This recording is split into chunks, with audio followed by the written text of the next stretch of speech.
கலையாத கல்வியும் குறையாத வயதும் ஓர் கபடு வாராத நட்பும்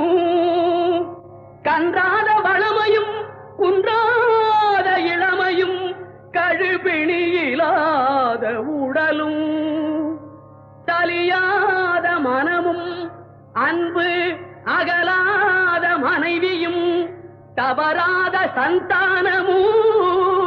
தாழாத கீர்த்தியும் மாறாத வார்த்தையும் தடைகள் வாராத கொடையும்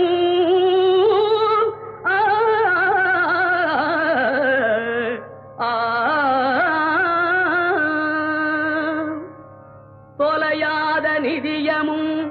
கோணாத கோலும் ஒரு துன்பமில்லாத வாழ்வும் குய்யனின் பாதத்தில் அன்பும்